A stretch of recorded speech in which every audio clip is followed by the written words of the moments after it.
Hello, everyone, and welcome to the last episode of Season 1 of the Orange Teen Podcast. Today, we're going to talk about the legacies we leave behind, whether or not you should get a college degree, and what's in store for the future of the Orange Teen Podcast. Let's jump right in. Hello, everyone. Thank you for joining us today for another edition of the Orange Teen Podcast. I'm Leighton. He's Mitch, and this is episode 10 for us. This is pretty cool. We finally got to it. How do you feel about that, Mitch? The season finale, like, it's funny because it both doesn't seem that long ago, but also seems like a really long time ago that we started season 1. And here we are, right back around to some degree where we started, given some of the topics we're going to talk about today. Yeah. But how do you feel? I feel good. I'm really excited. I feel like we've been making progress. I've been listening to some of the feedback I'm getting from some of our listeners, and it's been really cool to hear that they've been saying that there's definitely a progressive level of us getting better, and that makes me feel good. It makes me feel like, hey, this is actually doing something for us. So I'm happy about that. And for those who don't know, yes, this is the end of season 1. That's not the end of the podcast. We're doing 10 episodes for the first season. We're going to take a little bit of a break, and then we'll come back. And you'll see there's be maybe a few changes between season 1 and season 2. We're gonna leave it at that. We're not spoiling it. So yeah, thank you guys for coming along. Thank you indeed. And for those watching the video version of the podcast, the eagle-eyed viewers may notice some of the changes already, but they may also notice that Leighton and I are wearing almost exactly the same shirt. And that was not on purpose? No, it just worked out perfectly. And for those who are audio listeners, I'm wearing basically a red plaid shirt, and Mitch is wearing also a similar red plaid shirt, just slightly different colors, slightly different plaid, but basically we're both wearing red plaid jackets, shirts. So yeah, it was totally by accident. We just had the same wavelength today. That's the shirt to wear. Right? Yeah, totally. We knew it. We wanted to end on a high note. We wanted to go out in style, and so we landed on the same style, apparently. Lumberjack, there we go. Why not? Yeah. Well, speaking of style, which isn't actually the ideal segue, but Leighton, how's your week been? It's been good. Ups and downs here and there, but overall pretty good. I mean, we're recording on a Monday, so we just got out of the weekend. Pretty good weekend. Got a lot of things done. Did some yard work. The exciting part of my weekend was we had a stump grinder, big hydraulic stump grinder, come in and remove some trees from my backyard. So as weird as that sounds, but that was exciting. Kids loved it. Had a good time with that. Hey, heavy machinery is always like a highlight, a spectacle, if you will. Oh, yeah. Oh, especially for me, I mean, I'm just a kid at heart. When I see machine, I got to use it a little bit, and that was fun. And then, of course, my kids are just sitting there with safety glasses on, just eating it all up. Just like they want to sit where the wood chips like hit them right in the face. I'm like, ugh. But you get that 4D experience. Yeah, they want that visceral experience. So yeah, how was yours? Well, my week has been busy, and busy for some reasons that I may not be able to talk about just yet. But suffice it to say, it's been good. And some of those reasons that I've been busy, you will be seeing maybe the next time around in the podcast or otherwise. I will say that 'tis the season. I mean, it's warming up. We're entering spring. And I was talking to Andrew last week. And one of our goals in the next week or two is actually to start putting some dates to things for Teen Dreams. And so just kind of gearing up and enjoying the turn of the seasons and looking ahead at what's to come. I think it's going to be a good year, not just for Teen Dreams, but hopefully for everyone following along with the story, and maybe we'll have some cool things to show by the end of it. Who knows? Sounds exciting. I'm very I hate to keep using the word, but I'm very excited to see where things go, and because I'm along for the ride too. I just like our listeners. I want to hear more about everything going on. So yeah. So anything you've been enjoying lately this last week or so, or anything that's been kind of... It seems like whenever I've had time to game, it's just been Helldivers with Andrew, which is such a good game. Like, the more I play, I understand that they sort of sent the community into a bit of a spiral with regard to some of the balancing patches, which I can understand. I was similarly impacted by those same balancing patches, but I can also see what they're going for long term, kind of for the health of the game and to prevent power creep. And it's sort of one of the hallmarks of modern game development is when you come against a challenge or something that players are complaining about, the go-to response is to mitigate that threat or to uh, dramatically buff some other tool in the player's tool belt. Well, over time, that leads to the erosion and the muddying of the metagame and the carefully laid design and structure of your game.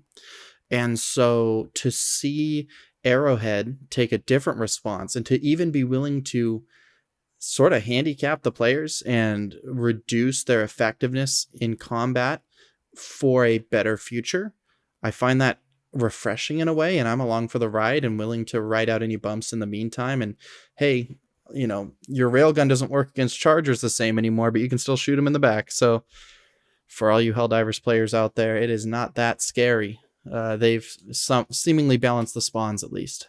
And suffice it to say, Helldivers is still a very good game. Very easy to lose a couple hours to. And I started playing Hunt Showdown as well. Are you familiar with Hunt? No, I'm not. Okay, so Hunt Showdown, I won't linger too long on this, but a friend of mine gifted it to me, and because it's trios, it's one of those 3 players in an, you go into the map and there's 3-man teams and there's like 4 or 5 teams per map, but it's set in the 1800s and it's got the narrative drive of you're all like paranormal bounty hunters.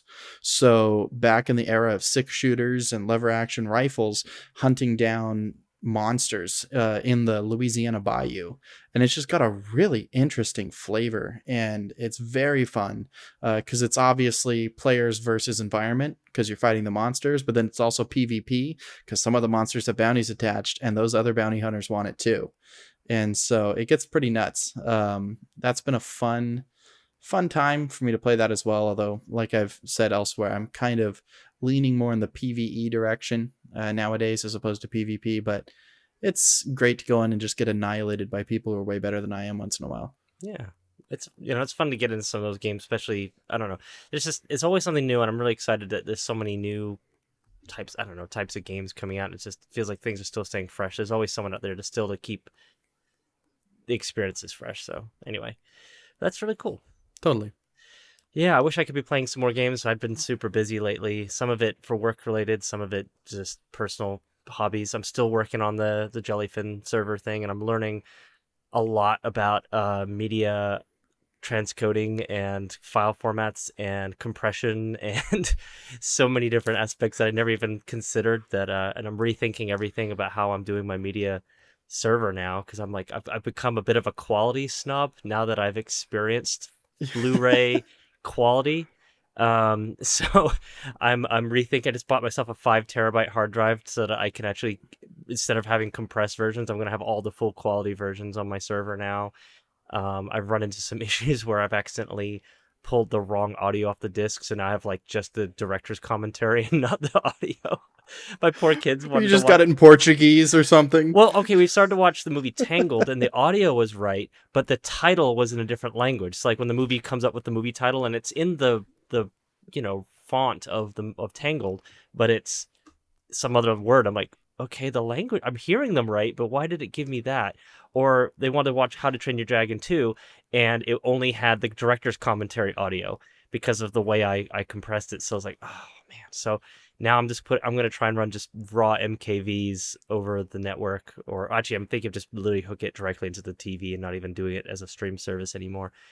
Yeah. Anyway, so I've been just tinkering with that, and yeah, and then just on the side, so I've been watching media because I'm trying to enjoy my little media server, and then there's this random show. You know how you get onto YouTube, and YouTube you kind of get in these random rabbit holes, like it suggests stuff to you, and you're just like, what is this? And then you just gotta get in. I don't know. You get stuck into it. Well, I got Yeah, suggested totally. this show, an Australian TV show called Utopia, And I know there's a lot of another show called Utopia, but this is from Australia, and it's this show kind of like The Office, but not like The Office. It's not really like it doesn't have this. It's more about like government in Australia, Okay. and these all the stereotypical things that you think government are doing, they're just playing them out in real time, and it's a comedy Okay. show, but all the comments basically say that it's a documentary because it's way too accurate, and I've been enjoying it a lot because some of the things that they do in the show are just way too real, but just on a Yeah. hyperbolic level of just like how HR acts and how government decisions get made and how the politics of like, oh, we can't sell them this because that would be too honest. Um, and what I found out is because it's an Australian show, you can't actually watch the episodes here. I'm just getting clips on YouTube, so I'm looking into ways to get that show so I can watch it here because I just found it Yeah. super funny. Would you would you say that it actually shares more in common with Parks and Recreation then, if it's kind of that sort of peering into the function of government? I think so, actually. Maybe that's a better comparison is Parks and Rec. I would say it's kind of got a bit of a blend. I guess, yeah, it doesn't have the Office as far as like the quirkiness. It's more like Parks and Rec where it's like trying to talk about things from a government perspective, but then, all the not so glamorous sides of it. But yeah, it's definitely Right. something worth checking out. YouTube just decided to start sending me shorts on it, and I just get hooked onto that. And they figured me out. They figured out what I like, so it's a little bit dangerous. Every once in a while, the algorithm lands, and all of a sudden, it's like I've never seen this before, but I'm stuck in like falling into the shorts abyss, and I can't get out. Mm-hmm. It's always fantastic. Well, on the topic of YouTube, while we're here, we began season one with a little bit of a study, in particular of YouTubers that were in the process of retiring or announcing retirements within the last few months. Well, one of them has finally exited the building, so to speak, and that would be Matt Pat of the Game Theorists. So his final video has aired just a few days ago, and I watched it, and I'm pretty sure you said you watched it, right? Yes, I did. And I will say that for those who have been following the Game Theorist channel, it was an appropriate send off. I really, really enjoyed it. I thought it was really good, and it was not just it sort of exhibited, I guess, his personality. It's a little more fun and freewheeling, and especially at the end, he wanted to do a little. I hesitate to call it a skit because it seemed very apropos, but the way I won't spoil it for anybody who's gonna go watch it. But Matt Pat, he had an appropriate send off, I think, for his legacy and for his impact on not just YouTube and that community, but just gamers in general. As a test today, out of nowhere, and one of my coworkers is a Gen Z. Uh, so anyway, I just said that's just a theory, and he went a game theory, and I went, hey, so you see Matt Pat retired, and he goes, Matt Pat, what? Like he didn't know that Matt Pat had like retired, like he wasn't that plugged in, but he knew that's just a theory, a game theory. And I thought that was pretty incredible. Obviously he knew who Matt Pat was to some degree, but to not know like, oh, hey, he just retired. Like, hey, did you see that video too? No, he didn't. I think that's just a testament to how far reaching Matt Pat's influence is. His little catchphrase has just permeated the internet. And that's powerful to have that kind of an impact that you can walk away and your legacy will kind of echo on. So I thought it would be fittingly appropriate since we began this season with looking into these YouTubers who were walking away. Now that Matt Pat has finally taken his final bow on the Game Theorist channel, that we, at the end of the season, consider sort of the legacies that we leave behind. So, Leighton, what is your perspective on Matt Pat's retirement now that it's official? Or is it a retirement at all? Well, it is. I mean, they keep calling it that, and I think to a certain extent, I mean, I don't know though. I guess when you leave a job you've been at for a long time, but then you continue to work, have are you just retiring from that job or are you retiring? And I think to a certain extent he's retiring from the theorists' channels, and I think maybe it's just somewhat of a better word to use for clickbait, but I think that Yeah. it was a well done send off. I think the fact that he gave people time to process and he had his final 10 theories where he kind of got to do his bucket list of theories. I got to watch some of those with my family and the kids, and I thought they were actually very well done.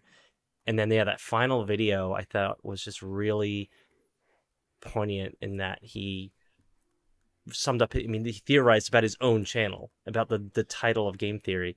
And then, yeah, just sending it off to the other hosts now. He's created a framework, and like you said, there's a legacy that it's so ingrained in people now that he can walk away from it and people still know what it is. And I think that was really cool. I thought it was, and also I don't know if you saw, so there's 6 different endings to that video. I did. I went and cruised through all of them. I cheated. I just used the links in the description, but I did watch each one to kind of see, and I could totally tell. I bet they sat down and they're like, how do we end this? And they wrote up a couple ideas and they're like, let's just film them all. And any that we don't use become the special features. Right. Hmm. That was a good way to do it. Yeah, it was a very Matt Pat way of ending. Though it's funny because yeah, they've retired from the main theorist channels, but they also still have the GT Live channel, which I guess they're still doing. So it's like the one channel they'll still be part of, which is kind of evidence that they're not fully retiring. But I don't think we truly grasp how much work it was to be part of those channels. Even though they had dedicated editors and writers, he still had to voice them all. He had to review the scripts, help do the research. He had to just, there's a lot of elements he still had to manage that he now can just walk away from and then focus on other projects. It sounds like he's got some cool ideas, potentially even a game of his own that he wants to do. Ooh. Lorify, I think it was a game. Maybe it was something more than that, but I think he implied that it was a game, which sounds like the perfect thing for him to do, is to create like a game that's just so entrenched in just lore. Like it's not, I mean, I don't even know what the game would be about, but it's just lore. um The game is just a cork board with pins and red lines going with around. just Charlie Day just going crazy in front of it. So, Absolutely. for those who don't know, it's a Always Sunny in Philadelphia reference. But anyway, it's yeah, it's and it's funny too because I followed him, but it was one of those, again, you have those YouTubers you follow deeply, and then you have the YouTubers you kind of follow, but you're kind of like, you see them over there, you're like, I wonder what they're up to, but you don't. I've never really followed the theorist channels like religiously, so it's actually been kind of fun to actually go through the backlog and start watching them all. But I still understood his impact, and just the, not just on the YouTube content creator side, but what people I've just, from podcasts I've listened to him on, he was very ingrained on the back end. Like people didn't realize how much he was assisting other creators with their analytics, with optimizing their channels. Before he even had his own channel, he was working with a company called Defy Media, which was the company that owned Smosh and eventually collapsed, but he got out before that. But he was actually helping Smosh back in the day optimize their channel, and so he's very, very knowledgeable about the analytics of YouTube, the trends of YouTube. He even does like a State of the Union every year about YouTube and the trends and where he thinks things are going. So he's a very smart person. Not just, he's very personable and funny and great on camera, but he's also just incredibly good at understanding like everything. So I think he's going to step more into that role too, going forward. So anyway, but I think let's skip. I feel like I'm diverging a little bit from the main idea though. Is the legacy, right? Is, Yeah. he definitely, I mean, I think it's pretty obvious at this point. He's left a lasting legacy. The fact that people can quote him and not even know it was him goes to show what a legacy he left, right? Or even if they knew it was him, to not know anything more than his name and that's his catchphrase, right? Like even if they're like, "Oh, I did. Is he retired? I didn't know," or whatever. The fact, you say to somebody who's been around the internet, "That's just a theory," they will finish it, and Mm-hmm. that's awesome. But you highlighted something more when you alluded to the other channels. One of the more real and tangible legacies he's leaving behind is a company that is sort of kind of technically outlasting him, right? Mhm. Or it has the foundation to do so. And I think that that is a very often overlooked legacy that's worth highlighting, is that he kind of won the game of life to some degree, right? He built a business that not only sustained himself but enabled him to support employees, and he can now step away and the business continues. Kind of think about Linus Media Group, or Louis Rossmann, these different people who have built these companies that are reaching sort of critical masses where the founders could step away and the company could persist. That is interesting to consider in a world where, to some degree, the founder is the brand, right? They can build their own brand identity, but to some degree, MatPat is the game theorist, and to some degree, Linus is Linus Media Group, LTT, right? It's baked right into the name. What happens when Linus retires? Now, there's obviously a strong, uh, skilled, and talented team around him that could pick up where he leaves off, but you cannot discount the fact that you're probably going to see a dramatic audience shift in that day and in that moment. But I suppose that that's a digression of my own. So now we both digressed. Yeah, but I suppose that yeah, it's well. Sorry, you just got me thinking of something that came up recently.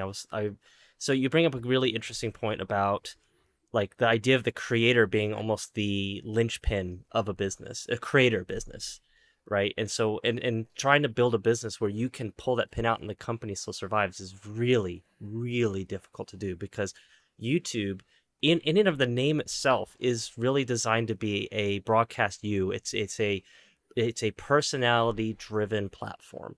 So when you remove the personality, it's hard to stay connected to the content. There's a certain voice you get used to, a face you get used to, a style you get used to.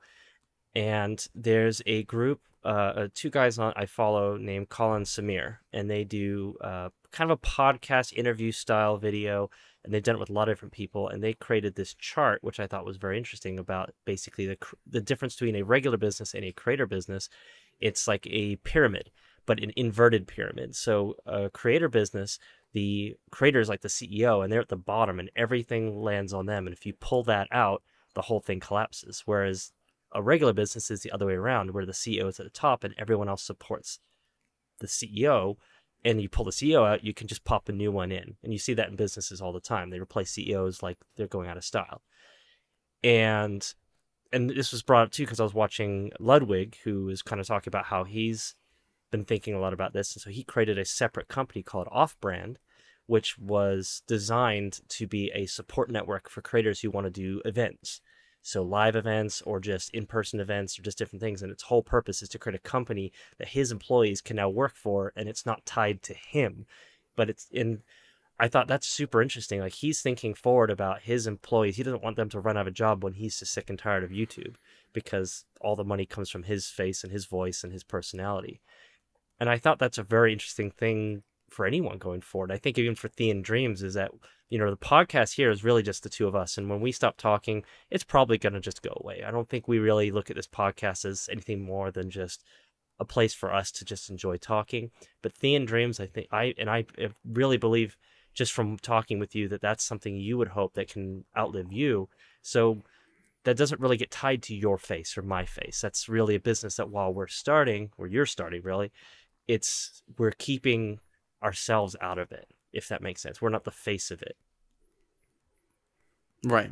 I mean, and there is, to some degree, it's inevitable that kind of the early team will probably become the face of it. I mean, consider who's the face of Bethesda.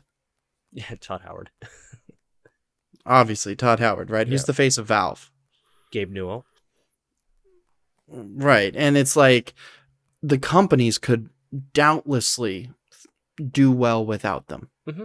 but they are just they were there from the early days. I don't think Todd was there for Elder Scrolls Arena, or if he was, it was like he was hired close to it. But the point being is they're now these bubbled up to be these faces of the company. But like you identified, it really is a normal shaped pyramid. Remove Todd, there will be another game design director to kind of take his place. When Gabe Newell retires, I think, the team will not struggle for ideas at Valve. They've got plenty of ideas, and they've now got their hands in a lot of different industries, from digital distribution to hardware to games. And there's, ideas are sort of the currency that companies like that run on to some degree, right? Everyone wants to be an idea guy. The thing is, you've got to be able to back it up with a little bit of something. However, really, without an idea, what are you going to do? Where are you going to go? How are you going to build something other people build something that other people haven't already done or aren't already doing? And I guess to that point, one of the questions we asked in our first episode of this podcast was, did these YouTubers accomplish what they set out to do? And we sort of asked it of ourselves. Did we accomplish, or how will we know when we've accomplished what we've set out to do? With MatPat stepping back, let's look from the outside in and try to answer the question, has he accomplished what he set out to do? I'd say yes. And if I were to just try and summarize it very quickly, it's that, and it comes back to what we just said, he's left a legacy, and he's left a company and jobs for people that can survive without him. That's fair. It's not collapsing without him. True. And that's something to consider, is like a lot of us, like you and me, our friends, more than likely the people listening to this podcast are nerds, and we like games and we like our nerdy stuff, right? Imagine a world where you're able to turn your passions for all of these different things, and for MatPat, turning his passions for games and digging a little too deeply into the games, into a career that can not only sustain him, but like we mentioned, sustain a team around him, and build a company and a brand and entertain millions of people for years. I think, how long has Game Theorist been around? Like a decade or 13 more than a years. decade. Yeah. And so, I think everybody wants to succeed. Success looks different for everybody. Some people want to be famous. Some people don't. Some people would be fine if their catchphrase wasn't known around the internet, but they would feel accomplished just for knowing that what they created made somebody's day better. I think Owl City, or Adam Young, the musician behind Owl City, said something to that effect in an interview for his newest album, Coco Moon, where he said he's seen music throughout his life as an escape, like another world to go hide in when kind of the stresses of the world come crashing in on you. And then to come back out of that other world kind of refreshed and ready to take on whatever challenges or struggles you're dealing with. And he mentioned a story about somebody who listened to his music and expressed that same sentiment, that, hey, Adam, your music gives me a place to hide and refreshes me and re-energizes me and gives me that same encouragement. And to Adam, he was like, hey, that's it. That's why I make music, basically. And I think that, I don't know that you could say Adam Young probably wanted to be famous. I think, I'm not going, this is pure speculation. I'm way off in the weeds. I would say there's a lot of evidence to suggest he's not the sort of person who actively pursues fame.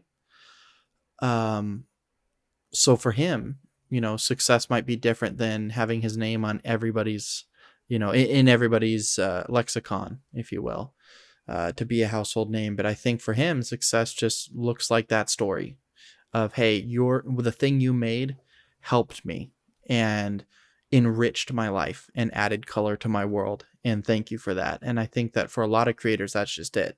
Um, I suppose we don't really know for sure whether MatPat wanted to be famous or some combination, but it seems from the way he's articulated himself and sort of in his own self reflections on his legacy that he's talked about, like the episode where he announced his retirement, the thing that he's most proud of, or that he continually highlights over and over again, is the community, is the viewers. He said that, you, the viewer, are the most important part of the Game Theorist channel.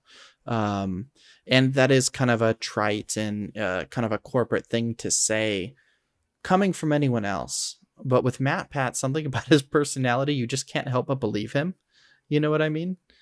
Um, and so it's just fascinating to see, like maybe that was his win condition. Maybe he met it, or maybe his win condition was to get that cameo in the Five Nights at Freddy's movie. Yeah. Well, it's interesting because I know just he said in podcast the reason he even started the whole channel was purely to build a uh, resume, because he was trying to get a job working for a marketing company to show that he could make content and how to promote it and make it successful. And then when it became successful, he's like, well, I guess I'm going to stick with this. Um, and so it's kind of interesting. Like, I think he's a perfect example of like his initial goal set out for this was it changed. Like what started as one goal became a new goal and a new goal and a new goal. And eventually he, I think what him moving away from the Theorist channel isn't even that he accomplished his goal as much as it is he's got big new goals that require him to step away from that. Like he just has new ones. He's found new things he wants to do that are bigger and require more of him than he can provide at the moment. And he also, I think, does see this as something he wants to pass on. He wants to share the joy of the channels and not, you know, not hoard it. Like he can allow four different people get to host it versus just being one person, which is cool. He's just provided four people their own channels in a sense. But I think Yeah. that that's kind of what happens is that we start out with a goal, and you start with a dream, and then you pursue that dream, but then the dream potentially changes, and as you grow and mature as a person, and you learn, and you discover yourself, you discover the world. And so I think it's so hard to say, like, when have you completed your journey, because I think the journey never ends, it just changes. And so what we might perceive as him ending this journey is really him just taking the next step into another one. But for us, because oh, he was such a big deal on YouTube, and to leave something that was so successful, it's like, yeah, but I think if we were in his shoes, we'd do the same thing. We'd want to move to something new. He Yeah. started 4 or 5 very successful YouTube channels. He's affected many people. He's been part of major charities, raised millions of dollars, and collaborated, and just he's kind of checked all the boxes of what you can do on YouTube. I think he wants to Yeah. take that what he's gotten and grow into something even more magnificent. Journey before destination, to borrow a phrase from Brandon Sanderson. And life is the journey, right? Like so long as you are still alive, you are still on the journey. There is no, the destination, the inevitable destination is an end. Mm-hmm. And I've heard it said before that life is what happens when you're making other plans and when you're trying to do other things. And, kind of like MatPat with, he thought he knew why he was building a channel, and it turns out he was wrong. That this is not a topic that's on our notes, but I think having arrived here, it warrants its own topic. Leighton, considering the potential for goalposts to move and for objectives to change, we made a podcast. We did 10 episodes. Season 1. We're wrapping it up. Final episode here. I think it's safe to say that Theme Dreams will always have a video component, or a semi-regular component at this point, whether it's a podcast, whether it's a YouTube channel that we're publishing videos to, like Corridor Digital or something. But I guess, where do we go from here? Do you and I feel like, and this might better be a conversation off, not on the podcast, but while we're here, let's talk about it. what do you feel like, uh, as far as the podcast, as far as other potential opportunities, doing a YouTube series or pivoting into live content? I actually brought that up to one of our listeners today, and he was very excited at the idea of potential live content as well. And it's like, where do we go? Do we just make season 2 the same as season 1? Even if we do continue doing the podcast, do we make it bigger and better, and how? Or should this podcast always just be you and me, in our respective office areas, just talking about whatever's coming to mind? So I'm one of those people that is very good at getting the cart before the horse. And I have many, many ideas of where we could go with this. And I'm just going to put a little asterisk before I start saying anything. These are all just ideas at this moment. There are no promises. This is not something that I can say will happen. But I've got many ideas of things that I would love to do with this podcast or even just YouTube in general.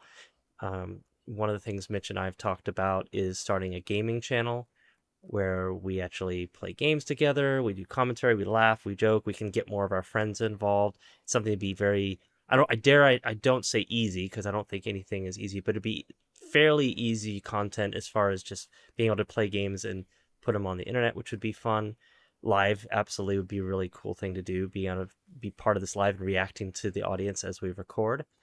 But yeah, even just doing skits, even doing, oh man, we've talked about just having extended content for people that maybe do a Patreon and we offer people extended content. There's so many different things. I think there's so much room to grow.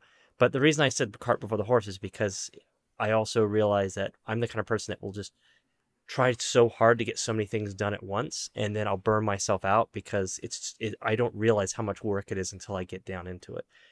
And even just doing this podcast, I've learned how much work it is to schedule meetings and to make sure our video calls are working and our internet's working and our audio is recording properly and editing the video together. And then how today I learned how difficult it is to get, rendering stuff with all the extra effects on it because I've been cleaning up audio a little bit more lately.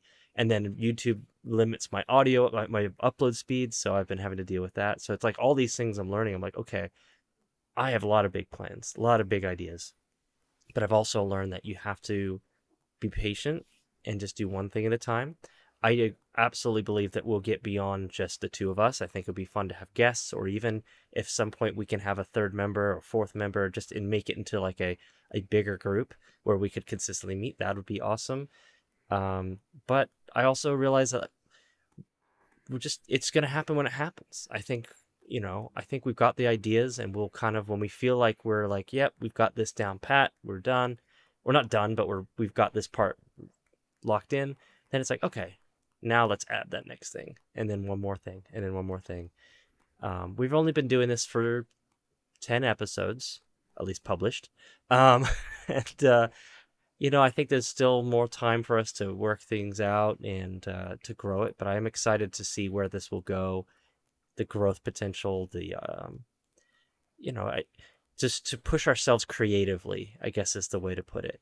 I think right now we're both at a season where we've got things going on in our personal lives that we're having to work on, and there's a lot of stuff we have to kind of make sure the bills get paid. But I do think that as time goes on, I think we'll get better and better at making time for new ideas and new opportunities. And I'm excited for the future. I think you guys haven't seen, this isn't it. I think there's going to be a lot more. Lots more. And to be clear of what we have, for the listeners, Leighton did not fully enumerate his duties.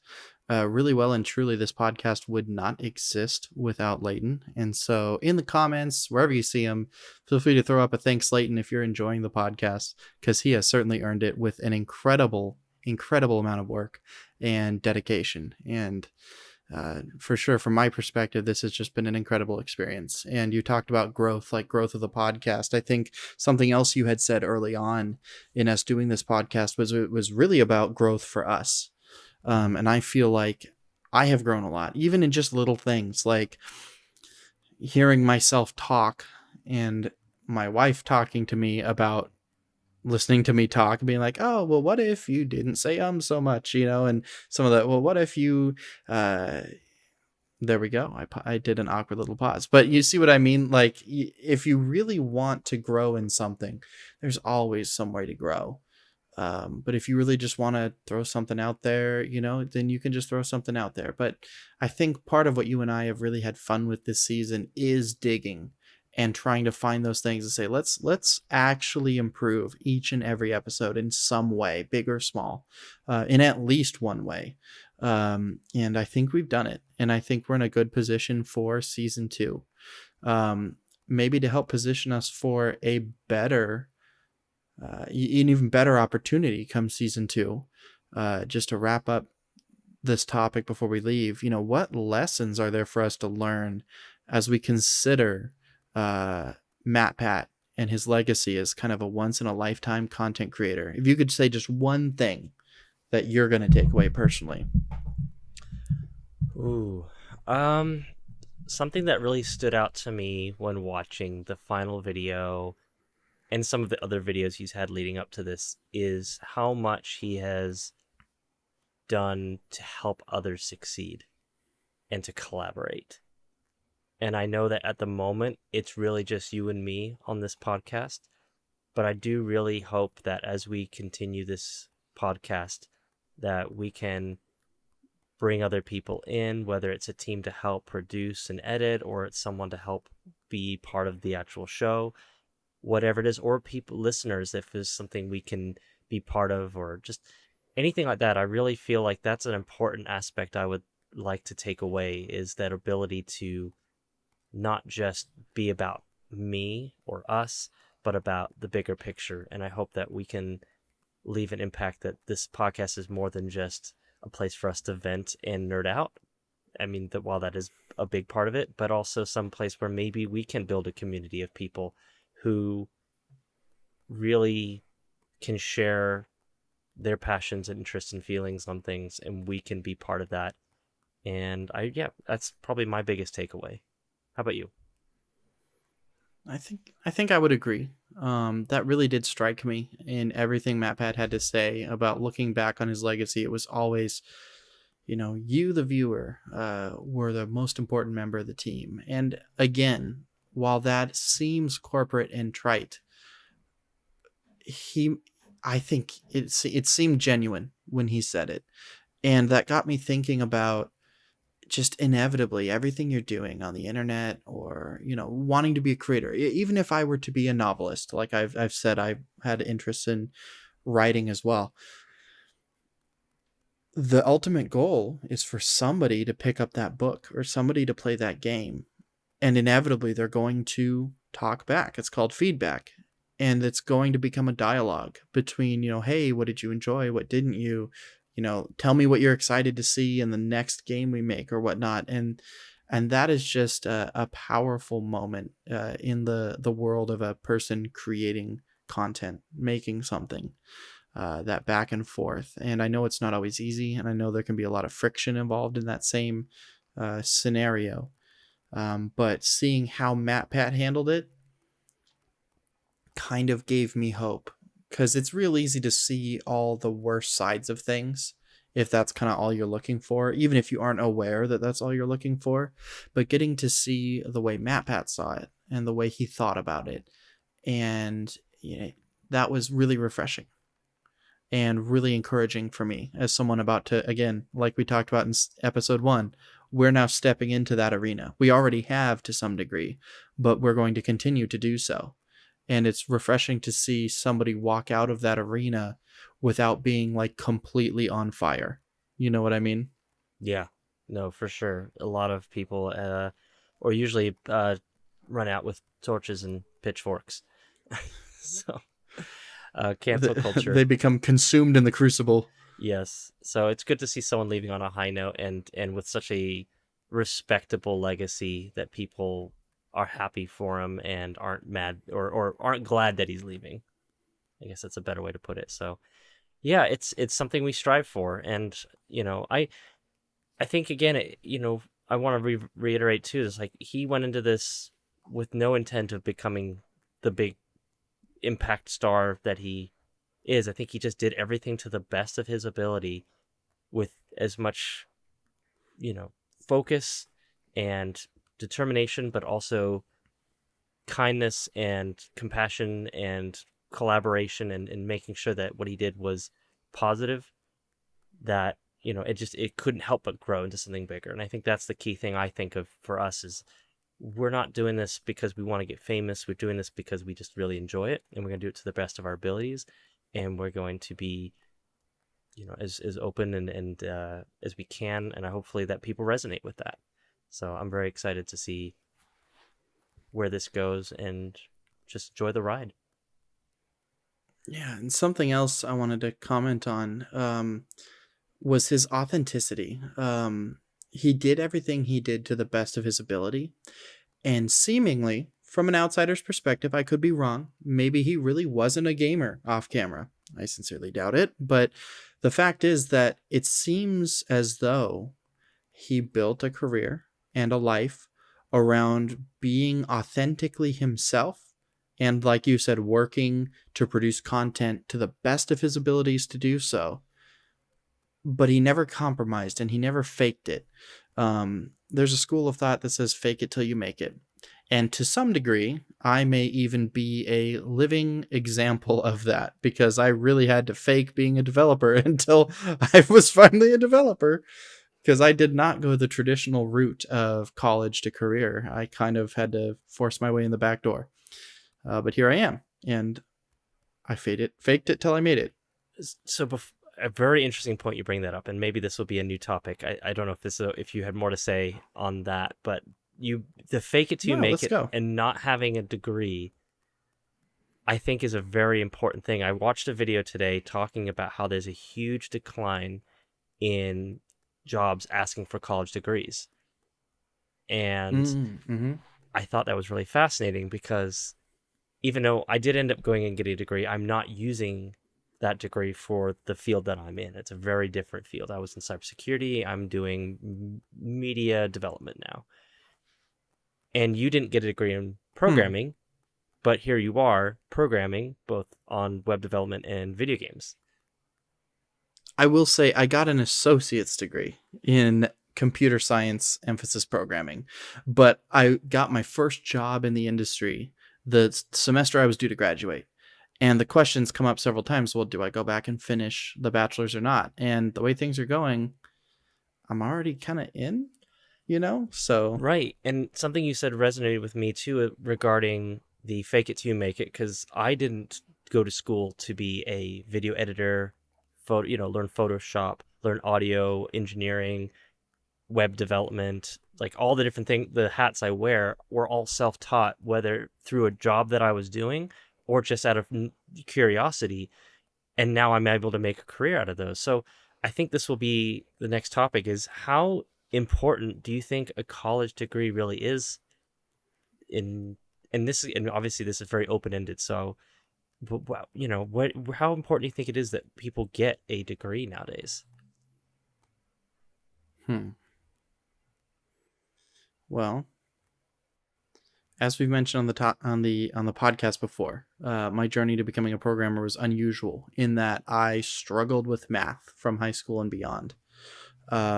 Obviously, that limits what kind of a developer I can be. But as long as I understand my strengths and weaknesses and can play to them, uh, there's a place for me in the development world, especially in like game development. Which, even though I'm bad at math, I really enjoy.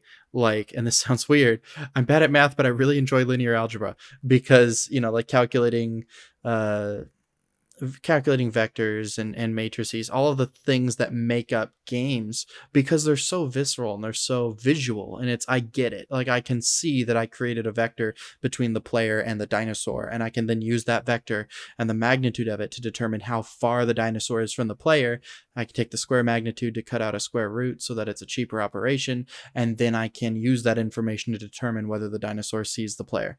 Like, that's all pretty straightforward, right? Like, the point being is I didn't need a degree to learn that. The degree could have helped, and there are gaps in my knowledge that I encounter daily. Um, that require me to be really good with Google or really good on Stack Overflow to find the answer, that I would probably have already had that answer if I had gotten my bachelor's. But nonetheless, the same tenacity and determination that led you to start trying to kick down the door into whatever industry without a degree is the same tenacity and determination that will carry you through those moments of needing to fill in gaps that you don't already have filled in. And just like with game development, for me, to some degree, if you know exactly what you want to do and how you want to specialize within that field, you can laser focus on what you need to learn. And that cuts out a lot of the noise. A lot of the, because getting a degree, you're going to learn a broad set of information. But really, at your particular job, you're only going to use a very narrow column of information. Knowing that I want to be a game designer from the beginning means that you can immediately jump into drilling down to that narrow column and getting that very specific information to do what you need to do. And then, fortunately for me, between jobs, somebody was willing to take a risk on me in the web development world. And now here I am in web development. Now, obviously, I want to go back to game development, but I hadn't really studied web development. And so for me to be able to make that sidestep was challenging. But that same tenacity that brought me to say, I'm going to download Unity and build a game, brought me to say, I guess I better learn what Angular is all about and figure out how to, build a website. And then fortunately our backend was also written in C#, so I already had that experience from Unity, and there we go. Yeah, I think you brought up a good point with the tenacity. I think that is a critical part of anything. Like if you get a college degree, but you're not really passionate or really have the drive to do it, a college degree isn't going to make the job easier. It's just going to give you a better footing, I guess, moving forward, because you've got certain base knowledge to help you. But as the world changes, that base knowledge will become obsolete, and you have to be able to keep up. And if you're not driven in that field, the college degree is going to actually give you false, what's the word for it? Confidence. Like, yeah. In that field. And I see people who can be immensely confident because they have a degree, but they aren't necessarily as knowledgeable as someone who has had to do it the hard way. And I think that's a clear distinction too, is by not getting a degree, you are going to be doing things somewhat the hard way. You are going to have to be self-disciplined, and you're going to have to also deal with maybe a stigma or deal with just not knowing certain things right off the bat, but you're going to learn things and it's going to stick because you're going to do it the hard way. So I want to, but before I move forward, I do want to make it very, very clear that this is not a degrees are bad, don't get a degree ever. Absolutely, there are some jobs that I am so thankful that those people have a degree. I'm going to shout out Ryan because he is trying to be a neurosurgeon, and I know he listens to this podcast. Hi, Ryan. And I'm What so up, glad that Ryan? he is going through schooling to get a degree, because I would not want someone to be operating on my brain without a certain level of practice and skills and training that they would go through that system.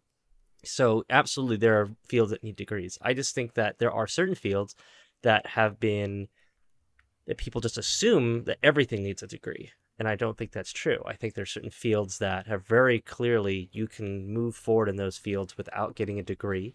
We live in a world where there's insane amount of information on how to do some of these jobs, whether it be programming or media design. So I guess the fields we're in are very perfect examples of places where a degree might help you as far as learning information, but you are also going to be left with a huge amount of debt at the end of that, which is kind of like the trade-off.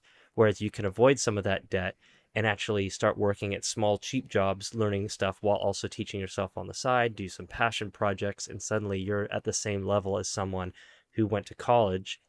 And I think that's a really important thing that I think young people need to understand, is that because either they feel like I have to go to college, but they're afraid of the debt, or they literally don't think they can afford it.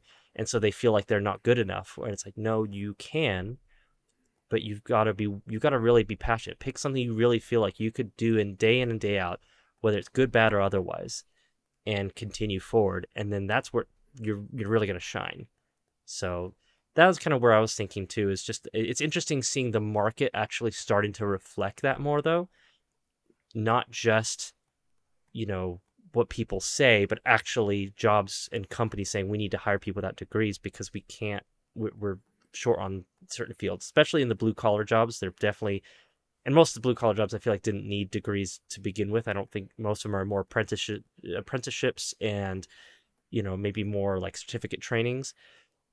But I just think that it's something that's always inspired me. Even though I'm someone who got a degree, I kind of look back and I think of how pressured I felt at a young age to go get a degree, not knowing what I wanted to do, and how I didn't. While I still learned a lot, and it was definitely a good experience, I'm one of the fortunate ones that's not left with a huge amount of debt, and so I don't really want to encourage people go out and get $100,000 in debt that you can't bankrupt on and be stuck with a huge loan that burdens you for the first 10, 15 years of your life. When if you know what you want to do and you know you can get to that field without a degree, you should do that. But if you want to be someone who's in the operating table, please go get a degree. And I'm sorry for the amount of schooling you're going to have to go through, but it's necessary because I don't want to die. So Yeah. anyway, I don't know if that was No, and clear that's enough. you. I mean, you made a great point because it's sort of like the assumption 20 years ago, 25, 30 now, was that you needed a degree. You would go to college. That's what you would do. That's what everybody should aspire to do. Now it's sort of like, hey, college is a tool and a very, a necessary tool for certain jobs, a very valuable tool for other jobs, but you can still build a life without this tool. And I think that's important for everyone to know that it is possible. And as much, I guess it depends. If I probably wouldn't be able to go work on, really important firmware without a degree. And I wouldn't expect to. Or I mean, I'm probably not going to go work at Tesla on on their cars. I'm probably not going to work on at SpaceX on their rocketry. But, as a self-taught developer, I'm able to work in web development, I'm able to make games, and I'm able to get paid for doing both of those, which, like you said, um, pick something that you are really passionate about and really want to do. The reason I arrived here is because when I wasn't getting paid for it and when I wasn't doing anything else, I started trying to make a game and teach myself to code. And I did that for many, many hundreds of hours unpaid because it was very fun. And that was when it was like, all right, here's my career because I'm doing this anyways. I might as well find a way to get paid for it. Right. Um, and that's, not everything is going to be, and even development is not always a party. It's not always super exciting. There are days where I still get a knot in my stomach thinking about the work I've got coming up and like, oh my gosh, this is so ridiculous. Now I'm gonna have to dig into the database and edit a bunch of stored procedures, and it's gonna be a rough day, isn't it? But then you stop, you take a deep breath, and you remember, hey, somebody's handing you a paycheck to write code. And hopefully, eventually, somebody will be interested in buying our game and wanting to play our game. And how rare and how powerful that is. That's something we made, somebody saw and said, "Hey, I want to support that or I want to play that." Absolutely. It's a good feeling. It's even just with this podcast, I've had people that I know come up to me who've listened to it. I didn't even expect them to. I kind of told them about it, and then they said, "Yeah, I listened to your podcast." And that feeling you get when someone says that is just, well, it's two things. It's both terror and joy. it's it's terror because it's like, what did you think of it? But it's also joy Yeah. because you're like, wow, you took time out of your day. Maybe you're multitasking, but you still took the time to turn it on, listen to it all the way through, and tell me you listened to it, and that means a lot. And so I thank everyone who does that, and it really means a lot. And we hope we can continue this for a long time because I'm enjoying it. But yeah, it's when you create something and other people enjoy it too. It's a good feeling. It's nice to share. Sharing is caring. Sharing is caring.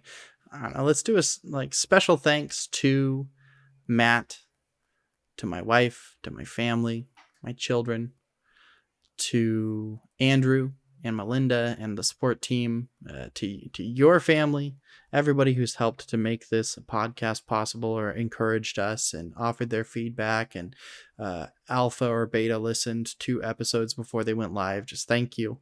We couldn't have done it without you. This has been a very fun experience. And it doesn't always have to be, right? Like, this could have been just a job. There's something we had to do every week. Show up, put an episode together.